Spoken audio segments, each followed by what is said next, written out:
क्या इब्राहिम खलील रोड पर सारे होटल्स तोड़े जा रहे हैं या इब्राहिम खलील रोड पर रिहाइश मिलना मुश्किल है? ऐसे बहुत सारे सवालात लोग मुझसे पूछ रहे थे कमेंट सेक्शन में मेरी वीडियोस पे, तो सोचा क्यों ना इस पर एक वीडियो बना ली जाए। आज की वीडियो में मैं आपको डिटेल में यहाँ की सारी डिटेल्स प्रोवाइड करूंगा इब्राहिम खलील रोड की। अस्सलाम वालेकुम everyone and welcome back to my YouTube channel. कैसे हैं आप लोग? सब खैरियत, मजे में, फर्स्ट क्लास। इस वक्त मैं इब्राहिम खलील रोड पर मौजूद हूँ और आप लोगों के जितने भी सवालात थे वो सारे क्लियर करने वाला हूँ। यहाँ पर क्या डिटेल्स हैं, क्या है, किस तरह से आना है। तो सबसे पहले तो मैं आपको ये बताता चलूँ कि पहले जिस तरह से होता था ना कि आपने जस्ट वीज़ा करवा लिया और आप यहाँ पर आ गए, आपने यहाँ पर खुद ही होटल की बुकिंग की, सब कुछ किया। अब ये यहाँ पर काफ़ी सख्ती वगैरह हो गई है और आपने ये है कि होटल की बुकिंग पाकिस्तान से ही करवानी है। जिस भी मुल्क से आ रहे हैं, पाकिस्तान, इंडिया, बांग्लादेश, ज़्यादातर ये पॉलिसीज़ उनके लिए हैं। तो आप जब आ रहे हैं आपने अपने वीज़ा के साथ होटल बुकिंग लाजमी करवानी है, अपनी ट्रांसपोर्ट लाजमी करवानी है, लाजमी शो करनी है, अदरवाइज़ आपको वीज़ा नहीं मिलेगा। आजकल वीज़ा पे भी बड़ी सख्ती चल रही है, वीज़ा भी इतनी आसानी से नहीं मिल रहा। वीज़ा पाकिस्तानियों के लिए स्पेशली बहुत ज़्यादा भी मुश्किल हुई है। आज की तारीख के हिसाब से सितंबर की मिड में वीडियो बना रहा हूँ, उसके हिसाब से मैं आपको बता रहा हूँ। और इस वक्त वीज़ा फ़ीस भी तकरीबन 700 750 इस तरह से रियाल चल रही है, तो 620 630 रियाल हुआ करती थी।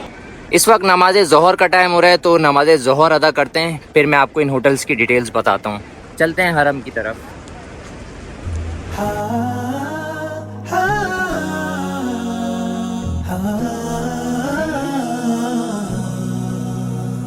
रमज़ान करीम करीम करीम शहरुन अज़ीम अज़ीम अज़ीम। रमज़ान करीम करीम करीम शहरुन अज़ीम अज़ीम अज़ीम। क़ुम लिल-इबादा तल्क़ा अस्सआदा।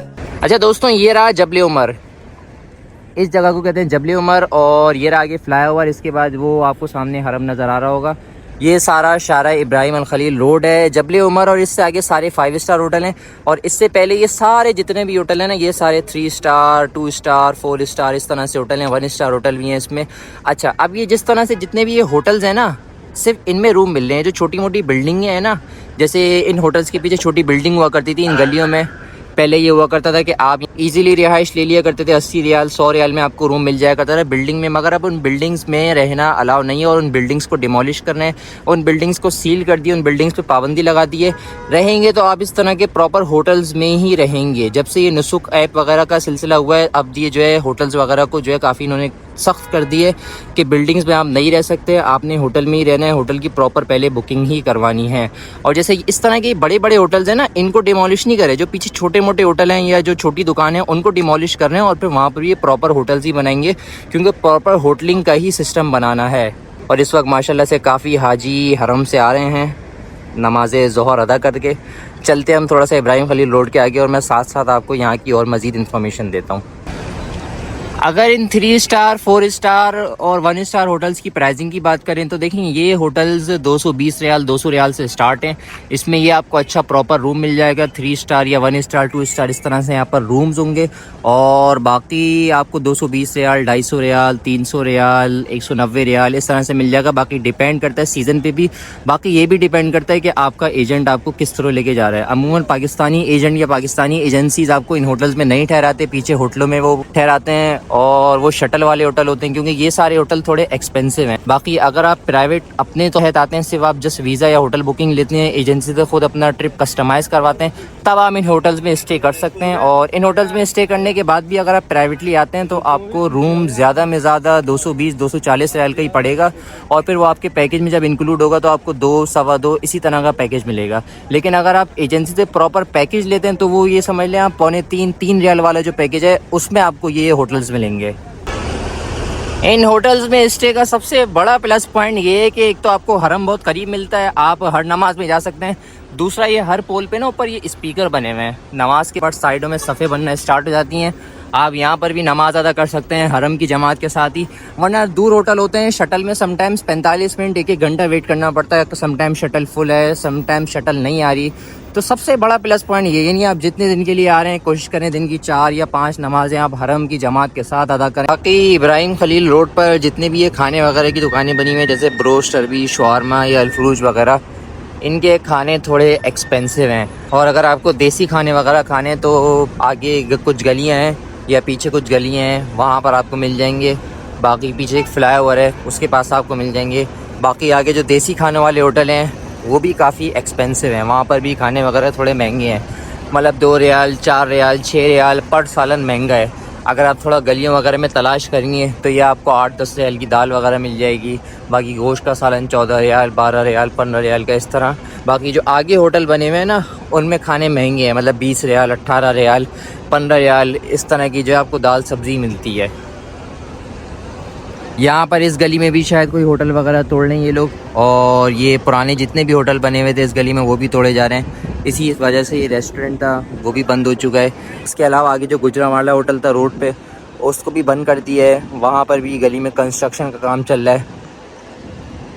बाकी ये स्ट्रीट माशाल्लाह से बहुत रौनक वाली है, आप सुबह आएँ शाम को आएँ रात को आएँ आपको रौनक तो मिलेगी ही मिलेगी, क्योंकि ये समझ लें मेन स्ट्रीट है और सारे अच्छे अच्छे होटल यहीं पर ही बने हुए हैं। आगे सारे 5 स्टार हैं, इससे पीछे सारे 4 स्टार 3 स्टार 2 स्टार 1 स्टार इस तरह से होटल्स बने हुए हैं। जैसे देखें ये मैंने आपको पहले भी दिखाया था, इस तरह से ये असली गुजरांवाला रेस्टोरेंट था, अब इसको बंद कर दिया गया है। अंदर थोड़ा सा खुला हुआ है, सामने जो था इसको बंद कर दिया है क्योंकि यहाँ पर भी ये सब डिमोलिश करके बड़ी सी बिल्डिंग बनाएंगे। ये बांग्लादेश रेस्टोरेंट और ये अल बगदादी जो भी था इस सबको भी डिमोलिश कर दिया गया है। बाकी यहाँ पर फार्मेसीज़ और सुपरमार्ट वगैरह भी हैं, लेकिन अगेन वही बात, उनके रेट्स थोड़े से हाई हैं कंपैरेटिवली। अगर आप आसपास थोड़ा तलाश करेंगे तो शायद आपको कम रेट में मिल जाएं, लेकिन मक्का में ओवरऑल चीज़ें मदीना की निस्बत महंगी ही हैं। यानी मदीना में जो लब्बन आपको 3 रियाल का मिलता था यहाँ पर वो आपको 4 रियाल 5 रियाल इस तरह से मिलेगा। खजूरें यहाँ पर थोड़ी महंगी हैं, बाकी चीज़ें थोड़ी महंगी हैं, एसेसरीज़ वगैरह महंगी हैं। मदीना में अगर आप अंदर की दुकानों में जाते हैं तो कंपैरेटिवली सस्ता है मदीना में शॉपिंग वगैरह सस्ते में हो जाती है। यहाँ पर ये थोड़े महंगे में मिलती है। यहाँ पर जैसे फार्मेसी है, फार्मेसीज़ पे भी दवाइयाँ वगैरह के रेट काफ़ी हाई हैं, तो इस चीज़ को आप लोग मद्देनज़र रखें कि अगर आप लोग यहाँ पर आ रहे हैं, जाहिर सी बात है जब बंदा आता है शॉपिंग वगैरह करता है तो कोशिश करें आप अपनी शॉपिंग मदीना से करें। अब इस तरफ के जितने छोटे मोटे होटल छोटी मोटी दुकानें थी इन सबको भी बंद कर दिया गया, और ये मैंने अभी देखा है, कल तक ये सब खुला हुआ था, अभी इन्होंने बंद कर दिया ये। और यहाँ पर लिखा है हौली मक्का म्यूनिसिपैलिटी, इसके अलावा अल बालाद अल अमीन, ये सारा एरिया इन्होंने आज ही बंद किया है, आजकल में ये सब बंद हुआ है। इन सब छोटे मोटे होटल्स को छोटी मोटी बिल्डिंग्स को भी डिमोलिश करके बड़े बड़े प्रॉपर होटल बनाएंगे। मक्का में और मदीना में अब ये बिल्डिंग वगैरह का सिस्टम ख़त्म हो गया, नुसुक वगैरह सारा सिस्टम आ गया, आपने नुसुक से होटल ही करना होगा और उसी की बेसिस पे ही आपको वीज़ा मिलेगा। होटल बुकिंग के बगैर आप वीज़ा भी नहीं ले सकते अब, अगर आप पाकिस्तानी इंडियन या बांग्लादेश से आ रहे हैं आप। ये भी सारी छोटी छोटी बिल्डिंग्स थी, इनको भी अब बंद कर दिया गया है, सील कर दिया गया है, और यहाँ पर भी इनको डिमोलिश करके बड़े बड़े प्रॉपर होटल ही बनाएंगे। पहले इन गलियों में ना आपको अच्छी बिल्डिंग मिल जाया करती थी 80 रियाल 90 रियाल 100 रियाल में, और हरम से करीब भी बहुत होती थी। मगर अब ये है कि अब आपने होटल में ही स्टे करना होगा यहाँ पर, और यहाँ के होटल का रेट वेरी करता है, आप नुसुक से ले रहे हैं या आप किसी प्राइवेट एजेंट के थ्रू ले रहे हैं या आप ख़ुद बुकिंग करवा रहे हैं, अलग अलग रेट्स हैं। और माशाल्लाह दिन के वक्त आपको इब्राहिम खलील रोड पे पानी भी अच्छा खासा मिल जाता है। यहाँ पर इस तरह से कंटेनर्स लगे होते हैं, क्योंकि हरम से इतनी ज़्यादा बोतलें भर के लाने नहीं देते जमजम की, और पानी यहाँ पर अच्छा खासा एक्सपेंसिव है। यहाँ पर आपको फ्री में अच्छी खासी बोतल्स मिल जाएंगी, जितनी आप लेना चाहें बोरे के बोरे भर के आप ले जा सकते हैं अपनी ज़रूरत के हिसाब से। बाकी उम्मीद करता हूँ आप लोगों को ये वीडियो अच्छी लगी होगी, पसंद आई होगी। आप मुझे अपनी दुआ में याद रखें, मैं आपको अपनी दुआ में याद रखूँगा, और मेरी दुआ है कि अल्लाह ताला आपको जल्द अज जल्द हरमैन शरीफैन की हाज़ी नसीब फरमाए। मिलते हैं किसी अगली अच्छी से नई वीडियो में, मुझे दीजिए इजाज़त, अल्लाह हाफ़िज़।